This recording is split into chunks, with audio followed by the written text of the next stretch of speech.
A crossroads in winter is unlike a crossroads Thank you, Your in Grace. summer. In summer, a man may stand and deliberate for as long as he chooses, turning the matter over until it sits comfortably. The cold has a different opinion about deliberation.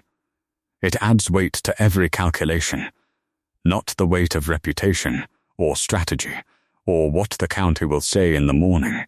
It weights the side of the person standing in front of you, who is curled and present, and watching what you will do. In that moment, the choice a man makes is the only honest account he will ever give of himself. James Roe, 9th Duke of Aldenmere, had spent 3 years trying to prove what Savile Croft had been doing to the lead minds of the Peak District. He had employed 2 solicitors, corresponded twice with the Barmote Steward's office, and arrived by January of 1820 at the conclusion that he did not yet have the instrument he needed. The numbers were wrong. He could feel that the numbers were wrong. He had not been able to prove it. Then his gatehouse keeper found a woman on the Aldenmere Road in January curled, and his enemy's name was on the paper in her bag. Nobody expected what he did with that. Richard Fentham had been a lead ore assayer in Derbyshire for 22 years. He assessed the smelted ore for quality and weight, certified the results for mine operators and tribute collectors, and was trusted in the precise functional way that a man with accurate scales and no debts is trusted in a trade district by every party who worked the ore field from AM to Becquerwell. He had the character of a man who had been offered money to certify a wrong figure once, in the 2nd year of his practice, and had refused it, and had never been offered it again, because the story had circulated in the way that such stories do in a district where everyone knows everyone else's business, at 6 removes. He died in February of 1819, owing £140 to Savile Croft. Croft was what the lead trade produced when a man with money and no particular principle spent 20 years acquiring share in other men's mines.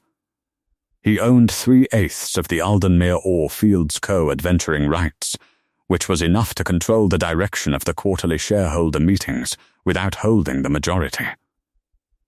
He was not cruel in the obvious way. He was precise. He timed his actions with the care of a man who has found that patience is considerably cheaper than confrontation when deployed correctly. After Richard Fentham's death, Croft had waited 6 months before approaching Nora directly. The loan was his instrument. With the practice wound down and the small house on the hill above Bakewell sold against the debts, she was personally liable for what remained, which was £140, and she had 63. He presented this to her at an interview in his solicitor's office, with the solicitor present, in the reasonable tone of a man about to resolve a difficulty if only she would cooperate. What he was offering was a betrothal agreement. What the betrothal agreement contained, on its 3rd page, was a clause transferring all of her father's assaying records, notebooks, and professional correspondence to Croft's household upon the marriage, for purposes of, as the document had it, professional continuity and orderly administration. She had read the 3rd page twice, before she said anything. "You know there are 6 active assay notebooks," she said. 3 years. "We'll inventory them together," he said.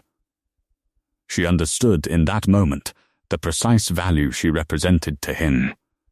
She was not a wife. She was a set of records and a signature that carried her father's name and reputation in the district.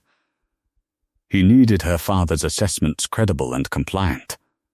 He needed her cooperation. She agreed because the debt was real and the alternatives were not better, and because she had, by that point, spent 6 months examining what options remained to her, and found them limited. She signed the betrothal agreement in November of 1819.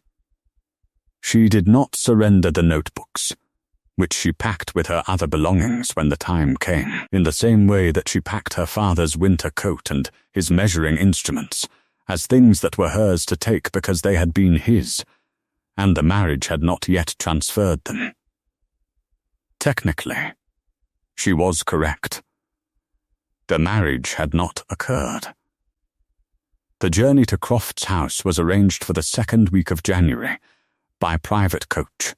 She sat across from him for 3 hours without incident, watching the Derbyshire landscape darken under a January sky that had been considering snow since before dawn. She had her bag at her feet. The notebooks were inside it. She had said nothing about bringing them, and he had said nothing about them being absent, which told her something about his attention to detail that she filed away without comment. Then, at a crossroads on the Aldenmere Road, she recognized it from her father's district survey maps, 2 miles from the boundary of the Duke's estate. Croft produced a document from his case and set it on the seat between them. It was a letter addressed to the Barmote steward's office, withdrawing her father's certified assessments for the years 1817, 1818, and 1819, on the stated grounds of administrative irregularity. He needed her to sign it as Richard Fentham's surviving heir. The 3 years of certified assessments were to be formally invalidated. Not corrected. Invalidated, she picked it up. She read it from the first word to the last. She set it back on the seat between them. "No," she said. He looked at her. His expression did not change, which was more instructive than if it had. He knocked on the roof of the coach. The coach slowed. He leaned across and opened the door. "Get out," he said. She looked at him. "There is a gatehouse," he said, "1.5 miles from here. I suggest you walk to it." She reached down, picked up her bag, and got out. The cold was immediate and absolute, the grey, decided cold of a January that had been in position all morning and had no intention of adjusting itself. The coach door closed. The coach moved on. She stood at the crossroads for a moment. She took the document he had put in front of her.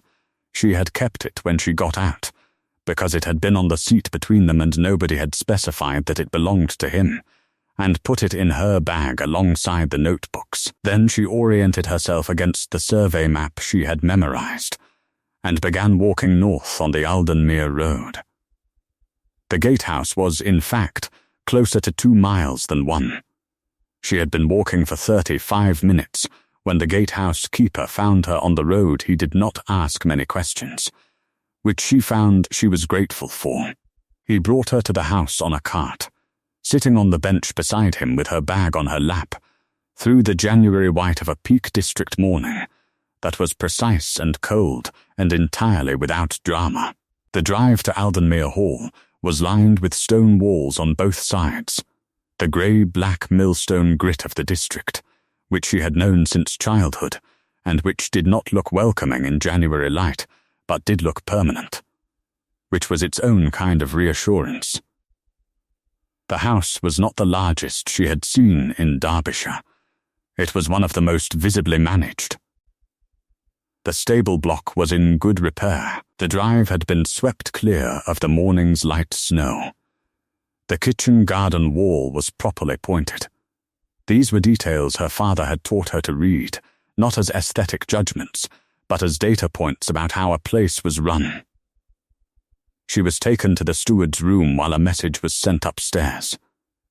She sat in the chair nearest the fire, a plain, sound chair used regularly, not a chair placed for a visitor, but a chair placed for a person who worked in the room, and put her hands toward the heat. The coal smell was warm and dry and definitive.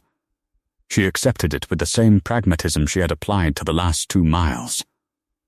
Tarver, the steward, brought tea. He was a compact man of 50 with a face that had settled into professional neutrality without unkindness, and he set the cup beside her without ceremony or condescension, which told her that the household was not a theatrical one. She drank the tea and calculated. James Roe, 9th Duke of Aldenmere, was known to her father from the mineral rights correspondence.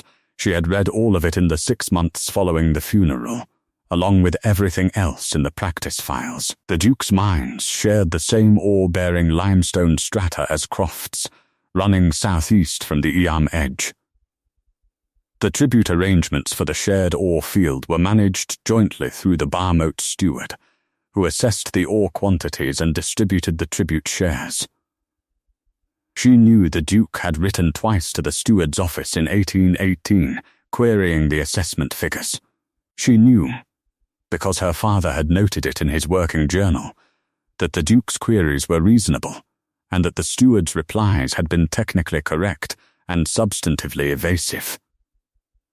She knew what the notebooks contained that made them worth taking on a January journey and keeping on her lap for 35 minutes of walking. She was in the middle of this calculation when the door opened. There was a pause in the doorway, the particular pause of a man who is assessing something before he decides how to enter the room. She did not turn around. She had learned in her father's practice that the first few seconds of a man's entrance tell you a good deal about the rest of the interaction, and that the information arrives more clearly if you are not performing your own reaction to it. She heard him come across the room. He did not go to the desk. He did not take a position at the window or by the door. He pulled a chair from beside the desk, plain, no cushion, the same type as hers, across the room, and set it at an angle to hers, close to the fire. Not across from her, beside her, at a slight angle, so that they were both looking somewhat toward the fire and somewhat toward each other, which was not the arrangement of a man conducting a formal interview. He sat in it. She turned to look at him. 35, brown-haired, with light grey eyes that were in the present moment attending exclusively to her. He was in riding clothes. He had been out already this morning. There was cold still at the edges of him, and he held his right hand at a particular angle, slightly differently from the left. She noticed the asymmetry without being able to account for it immediately. He looked at her steadily. Then he said, "Tell me what happened. Not please describe the circumstances. Not I understand you were found on the road. Not the careful, managed phrasing of a man constructing his record of the interview. Tell me what happened." The question a person asks when what happened is actually what they want to know. She told him. She told it the way she told her father facts about an ore sample, in order, without embellishment. The specific details noted where they were specific, and the gaps named where they existed. The coach, the document, her refusal, the crossroads, the walk. She said Croft's name once, clearly, and did not repeat it. She said the word notebooks twice. When she was done, she was done. He asked one question: what is in the notebooks? She reached into her bag and set the topmost one on the arm of his chair. He picked it up and opened it. He read for a moment, not a cursory glance, a real reading, following her father's careful columns of figures, the grade notations, the sample dates. Something changed in the reading, the specific shift of a man who has just recognized something he has been looking for. He closed the notebook. He placed it back on the arm of her chair, not his. He looked at the fire. "How many years?" he said. 6 notebooks, she said. 3 full years. You knew what he wanted them for. "Since November," she said, "when I read the betrothal agreement's 3rd page." He was quiet for a moment. Then he stood, which was not the gesture of a man dismissing her, but the gesture of a man who has reached a decision and is about to act on it. "You'll stay here," he said. "I'll have a room made ready." He paused. "Tomorrow, if you're willing, we'll look at what you have together." "Yes," she said. He nodded once. He went to the door. He stopped there, hand on the frame. "Are you warm?" he said. She looked at the fire, at the tea. at the chair she was sitting in, which had been positioned near the heat by a man who had come to her without being asked and sat beside her rather than above her, and asked a question rather than issuing a requirement. "Yes," she said. He left. By the following morning the county had the story. It arrived in fragments, as such things do, from the gatehousekeeper's family to the inn at Castleton, from the inn at Castleton to the market at Bakewell, from the market to the drawing rooms and solicitors' offices where it underwent the customary editorial process. What emerged by midday was a version of events in which the Duke had done something no one could quite characterize. His enemy's intended bride had appeared on the Aldenmere Road, and he had taken her in. The county's opinion was, as usual, divided and vigorous. The women of the drawing rooms found it romantic in a way they were careful to qualify as concern. The men of the counting houses found it strategically interesting. The solicitors found it legally problematic in at least 3 directions. The mine operators found it alarming, because Savile Croft was on the quarterly meeting committee and had a temper that expressed itself, not loudly, but in the direction of the accounts. Croft's response arrived at Aldenmere Hall by messenger on the first afternoon. It was addressed to the Duke, was 2 pages, and was composed in the legal register of a man who has practiced staying out of stated anger for professional reasons. It characterized Nora as having left the betrothal journey in a state of agitation, requested her return, and implied, without stating, that the Duke's hospitality was of a character that would require explanation. Tarver brought it to the Duke and withdrew. He did not bring it to Nora, which was correct. It was not addressed to her. But he also, in the way of stewards who have served a household long enough to understand what information to move carefully, told her that a letter from the Castleton direction had arrived. She said nothing about this. She had been expecting it. What she had not expected was the Duke's reply, which Tarver also mentioned, with the same care the following day. He had written back to say that Miss Fentham was a guest at Aldenmere Hall at his invitation, that she had arrived under circumstances she would account for herself if she chose, and that any further correspondence should be addressed to his solicitor.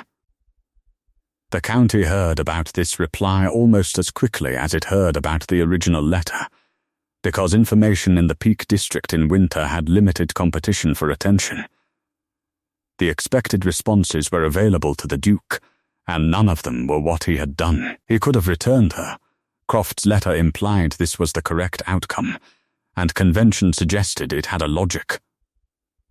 He could have written to her family, but she had none closer than a second cousin in Staffordshire who had not replied to the letter Nora had sent in March. He could have installed her in a respectable household in Bakewell, and written to find one, which was what a man who wanted to be completely unimplicated would do. He could have used her presence to extract concessions from Croft, which was what several of the more strategically minded men at the Bakewell counting houses assumed he was doing. What he was actually doing, as far as Nora could determine from the inside of the situation, was giving her access to the estate room. This happened on the second day. Tarver showed her to it in the morning with the neutral efficiency he applied to everything, and said that the mine tribute ledgers for the years 1816 through 1819 were on the shelf to the right of the fireplace, and that the Duke would be out until the afternoon, and that there was a bell if she needed anything. She sat down in the estate room and did not ring the bell for 5 hours. Aldenmere Hall ran 14 rooms in active use and 4 in storage. The estate room was the best working room in it, a long space with 2 south-facing windows that let in the winter light from the hillside, a fireplace that drew properly, and the kind of accumulated practical disorder that indicates genuine use. The desk was not for show. The shelves were organized by year rather than by size, which was the habit of a person who needs to retrieve things rather than to display them. The lead mine accounts were on the right shelf, precisely where Tarver had said. She pulled the 1817 volume first. The Aldenmere ore field operated under the standard Peak District system. The mine operators extracted the ore. The ore was smelted. The assayer certified the refined lead weight and quality grade, and the tribute, the share owed to the landowner and to the collective of co-adventurers, was calculated from the certified yield. The certified yield was everything. It was the number from which all the money flowed. In 1817, the certified average yield across the Croft-operated workings was 8 tons of refined lead per 100 tons of ore. In 1818, it was 21.0 tons. In 1819, it was 21.3 tons, a gentle upward trend that suggested the ore quality was improving. She checked these figures against her father's notebooks. Her father's notebook for 1817 showed sample assessments with expected yields of between 23.5 and 24.8 tons per 100 tons of ore, depending on the working. Not 20.8, not within range of 20.8. She read this 3 times with the careful attention her father had taught her to apply to figures that did not reconcile. The difference between 20.8 and 23.5 was not a recording error. It was not a rounding difference. It was the difference between a man paying the tribute on the ore he extracted and a man paying tribute on a lesser figure he had constructed for the purpose. Over 3 years, at the ore volumes the Croft workings reported, the understatement in tribute owed to Aldenmere's share alone was something in the region of £350. The total underpayment across all the co-adventurers would be higher. She put the notebooks and the ledgers side by side and sat with this for a long time. Then she found the 1819 assay certificate, the official document her father's name was on, the one filed with the Barmote steward's office. Her father's handwriting was a specific and individual thing. She had been reading it for 22 years. She had approximated it herself briefly, when his hands were too cold in the winter of 1818 to write clearly, producing 2 certificates under his direction that bore his name and her execution. She knew exactly what his letters looked like, the particular way he formed the loop of a lowercase g, the angle of his capital R, the closing stroke of his signature. The 1819 certificate's signature was not her father's. The letters were formed correctly. The proportions were close. Someone had practiced, but the closing stroke ran up where her father's ran level, and the G in Fentham was closed where her father's was always open.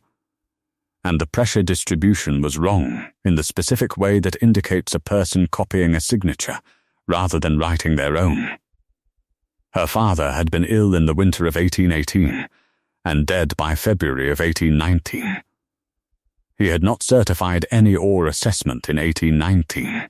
Someone had certified it in his name. She sat with this for a further 20 minutes. Then she heard footsteps in the corridor and looked up.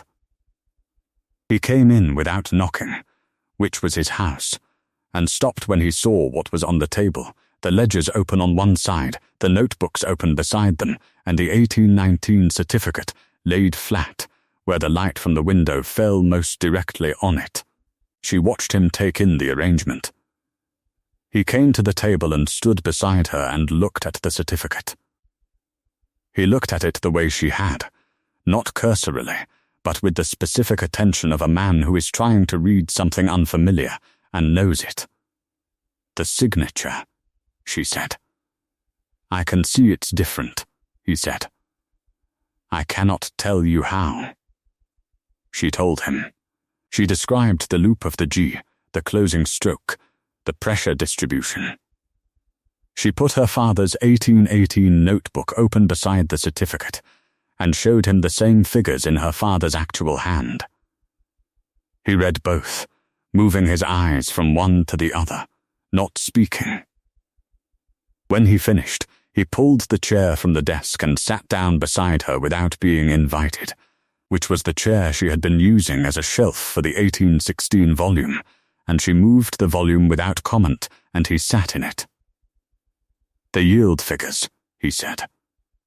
She showed him the discrepancy, She walked him through the calculation, not at the pace she would use for a bar moat assessor who already knew the system, but at the pace of a clear explanation for a man who was intelligent and unfamiliar with the specific methodology. He listened without interrupting. He asked 2 questions, both precise, both about figures he needed to verify rather than about the system itself. The figure in the ledger, he said at the end. 20.8. Is wrong, she said, by a margin too large for any legitimate source of error. He put his hand on the table, the right hand, she noticed, placed flat, the way a man places a hand when he is deciding something rather than reaching for something. The 2 fingers nearest the thumb lay slightly differently from the others. For 3 years, he said. At least 3 years, she said. I have 3 years of notebooks. My father kept them from 1797. I don't know what came before. He was quiet for a while. Outside, the January wind was doing something to the chimney that expressed itself as a low note, intermittent and decided. Why did he want to invalidate the certificates? He said. The letter you described, the one he put before you in the coach. Because if they're valid, she said, the discrepancy between the certified yield and the actual yield is documentable. If they're invalidated for administrative reasons, there's no certified record to compare against. He could refile with new figures and the old assessments become irrelevant. He looked at the table for a moment. Then he looked at her. Miss Fenton, he said. How long have you been doing this? She understood the question. Since I was 15, she said. My father taught me the system from the beginning. By the time I was 18, I was doing most of the calculations. By the time I was 20, I was doing most of the assessment visits, with him present for the certifications. She paused. The district knew it. They didn't say so, because there was no category for it. They used the results. He looked at her with the expression she had not yet been able to fully characterize, not quite recognition, not quite calculation. Something between the 2. The notebooks, he said. All 6. All 6, she said. I have 3 years of sample records, field notes, yield calculations, and the incident log from 1811. The incident log, he said. She was about to explain, and then the sound reached them, not from outside the window but from further, down the valley, the direction of the mine workings. A low, carrying crack, followed by a sustained grinding that the January air transmitted without distortion. She knew that sound. Her father had written about it in 1811. She was already standing before she finished knowing what it was. The adit mouth was half a mile from the house, down the lane that ran between the stone walls to the mine captain's office and the smelting house. She was not the first out of the door. Dove, the mine captain, had heard it from the yard and was already moving. She was the second, and the Duke was behind her by 30 seconds, and Tava was calling from the doorway for the stable hands to follow. The January cold hit her after the warmth of the estate room, with the specific clarity of cold that has been waiting outside for several hours, and considers it has been patient enough. The adit mouth was a stone-arched tunnel entrance in the hillside, the drainage passage that carried water out of the lower mine workings.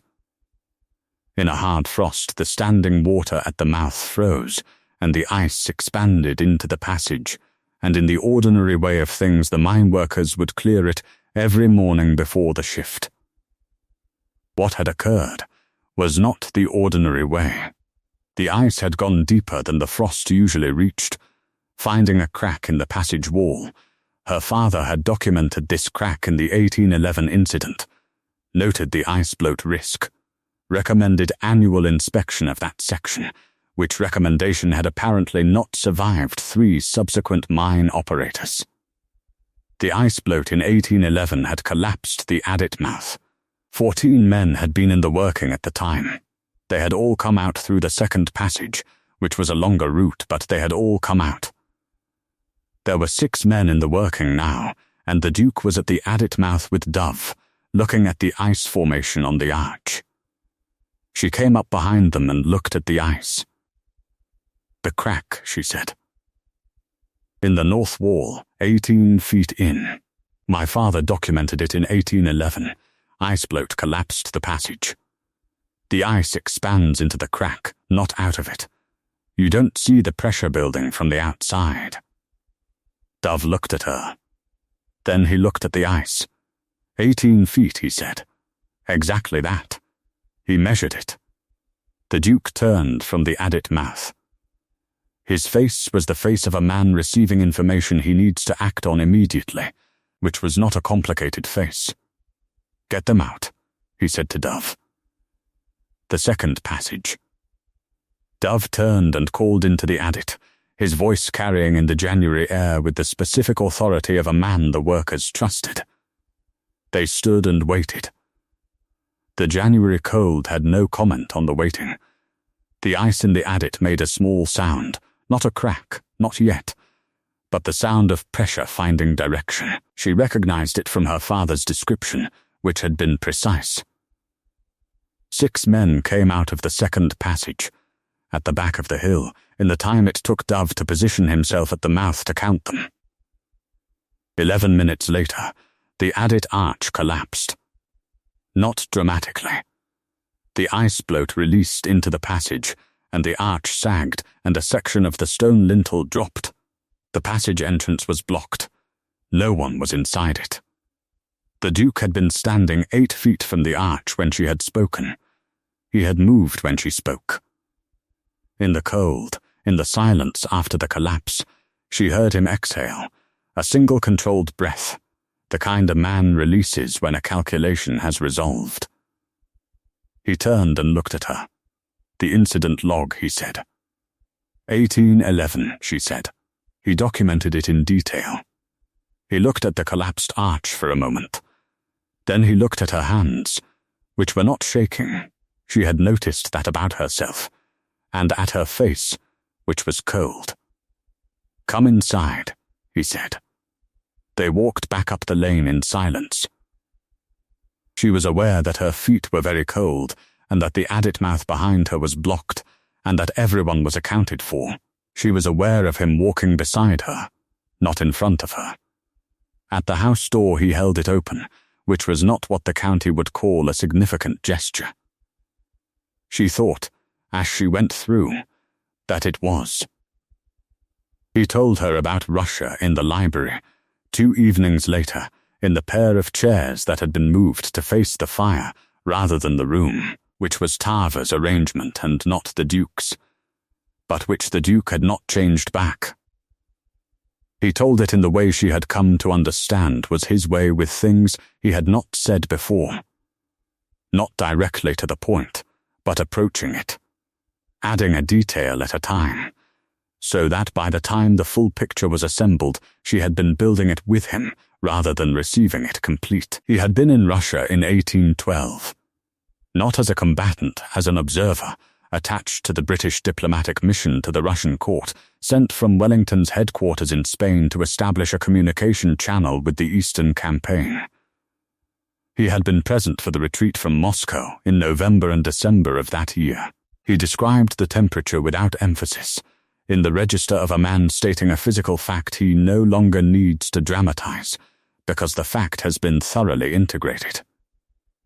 He described the weeks of it, the cold that was present in the morning and present at noon and present at midnight without variation, the specific way it changed the quality of everything. He had been 27. His hands had been frostbitten badly enough that the 2 outermost fingers of his right hand had lost most of their sensation permanently. In cold weather, the grip on that side was unreliable. He had developed over the 8 years since the habit of holding the right hand slightly differently from the left, a small, visible asymmetry that most people did not notice, and that she had noticed on the first day. "I know what cold costs," he said. He said it looking at the fire, with the particular calm of a statement that has been prepared, not in the sense of being practiced, but in the sense of being decided. When Tava told me there was a woman on the Aldenmere Road in January, I did not calculate what the consequences might be. I went to find her. He paused. I want you to understand that the two things are not connected. What you have in those notebooks, and the choice I made that morning. The notebooks are a reason to be glad of the choice. They are not the reason it was made. She looked at the fire. You didn't know what I was carrying, she said. No, you knew nothing about me except Croft's name. And that you were on the Aldenmere Road in January, he said, and that the cold has a different opinion about deliberation. She was quiet for a while. The fingers, she said at length. Your right hand. He looked at it. 2 of them, he said. The grip is unreliable in cold weather.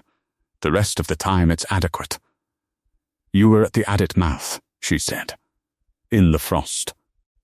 Yes, you moved when I spoke, she said.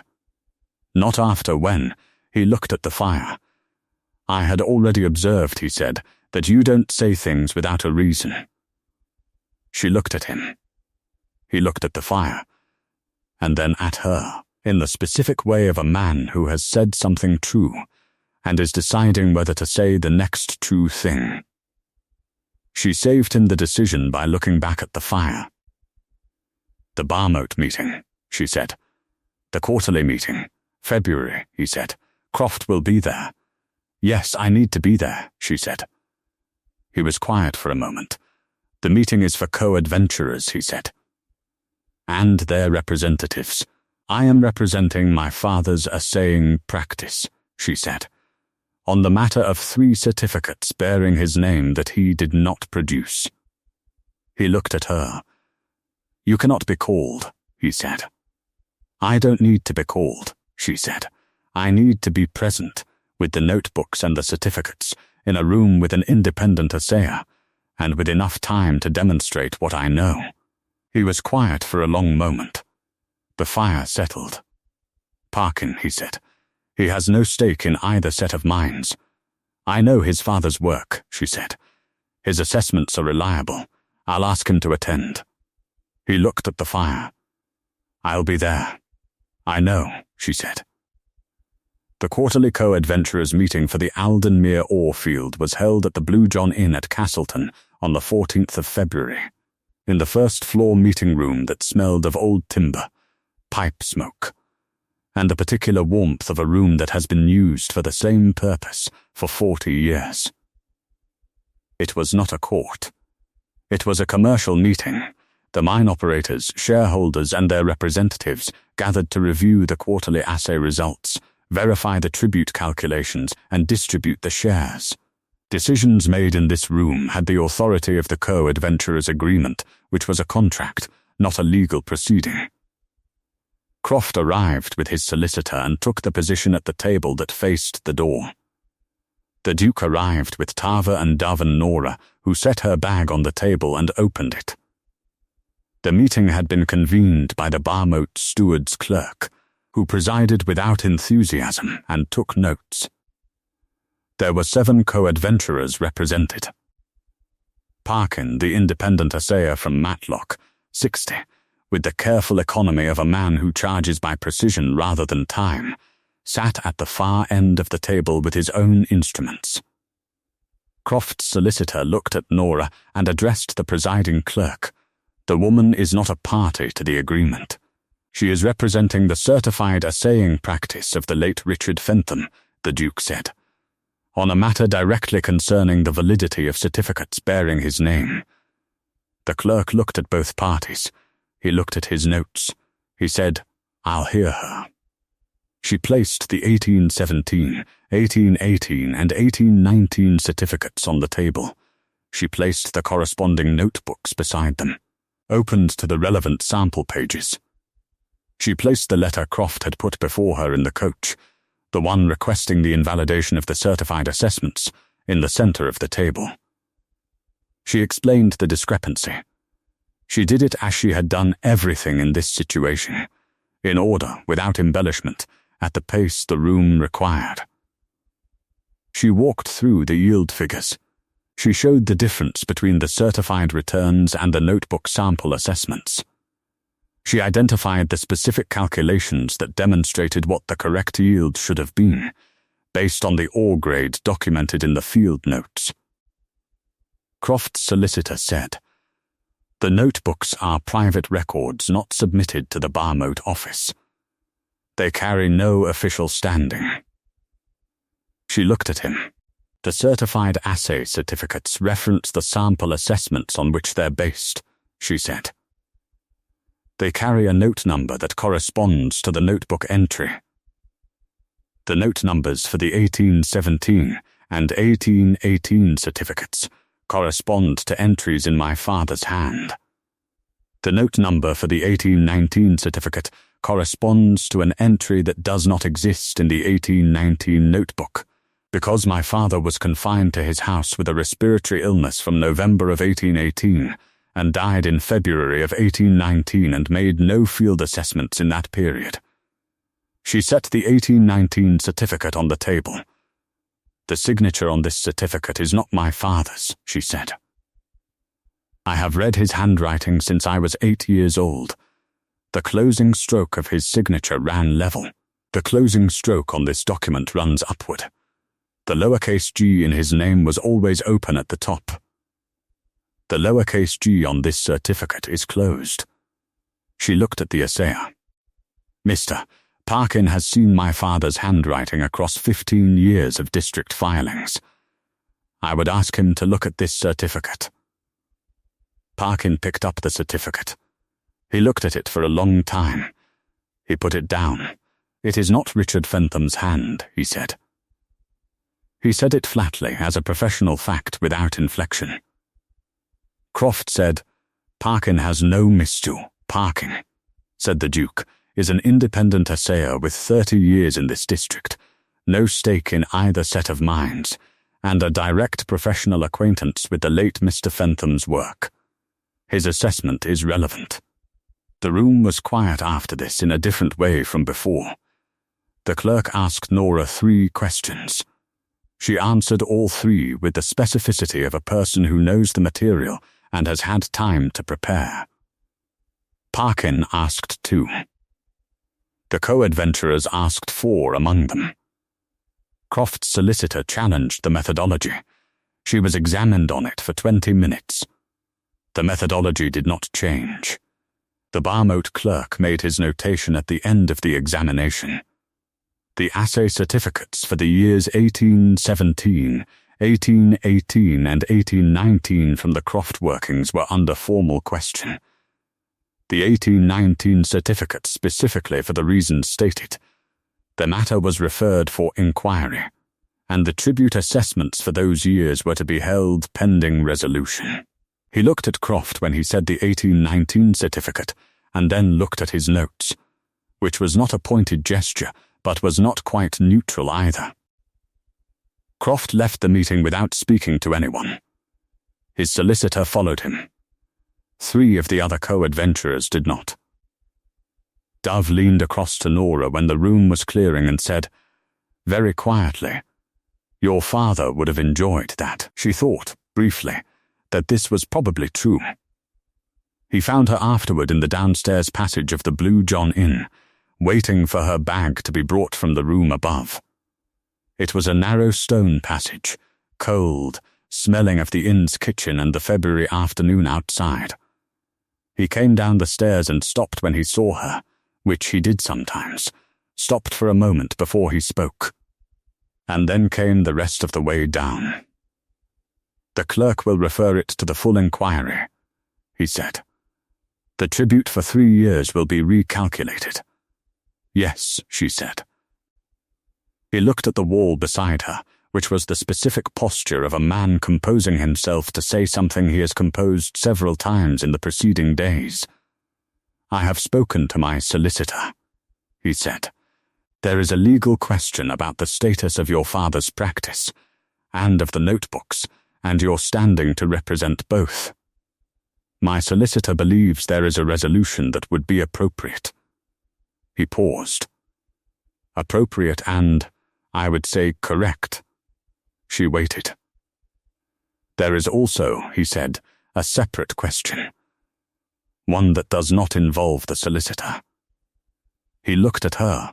I find that I am better at acting than at speaking, in the general way of things, so I will act first.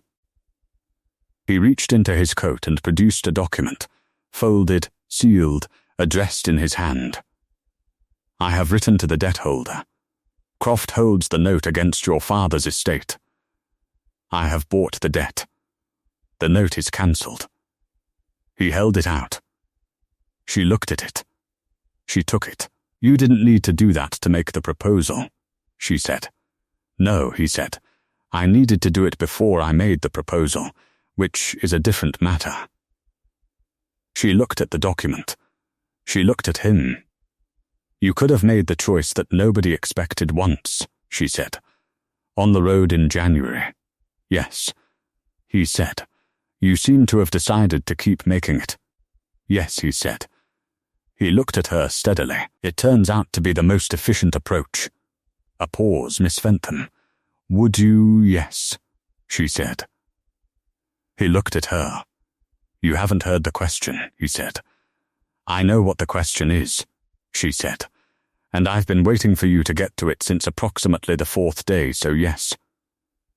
The thing at the corner of his mouth that was not yet a smile was, this time, almost a smile. I had it properly worded, he said. I know, she said. It would have been well done. I'll let you say it properly at the register. He looked at the passage wall. He looked at the ceiling. He looked at her. All right, he said. They were married in April, in the parish church at the edge of the Aldenmere estate, in a morning ceremony with 14 people present. The register was signed in the vestry afterward. He said what he had composed, at the appropriate moment, with 3 of the 7 co-adventurers present to hear it, which she later calculated had probably not been planned, but had also probably not displeased him. She signed her name in her own hand, the hand she had learned writing assay certificates at the age of 15. Clear, regular, with the specific pressure of a person who uses a pen as an instrument rather than a performance. The spring inquiry returned its findings in May. The tribute underpayment across the 3 years of falsified certificates totaled £382 owed to Aldenmere's share, and additional amounts to the other co-adventurers. Croft's solicitor negotiated the settlement, which was paid by June. Croft himself had, by then, sold his minority shares in the Aldenmere ore field to a buyer in Sheffield, and was not often in the district. The 1819 assay certificate was formally revoked.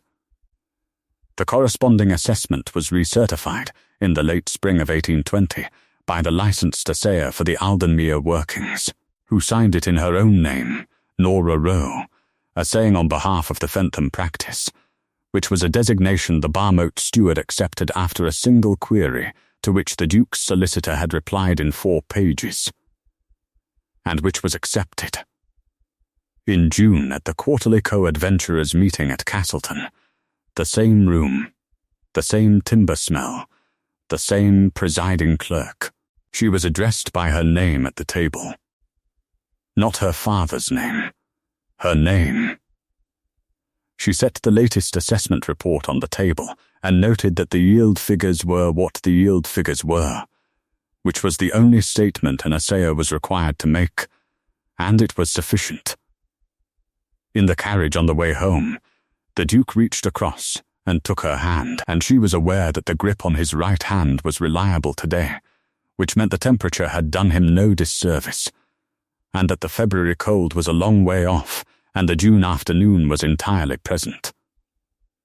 She thought, sometimes, about the crossroads and the January cold and the gatehouse keeper appearing on the road. She thought about what it meant to have a man assess the situation without deliberation and act before he spoke, on a road in January, before he knew anything about her, except that the cold had a different opinion about deliberation. He had made his choice, before he knew what it would cost him. It had turned out to be the only honest account he had ever given of himself. She held his hand all the way home. And that is where we leave them, in a carriage on a June road with the mine accounts accurately settled and her name on the right documents, and a choice made in January still paying itself forward in every direction. If this story found you today, there is almost certainly another one in this channel that will find you too. New stories are here every day. Subscribe, and the next one will be waiting.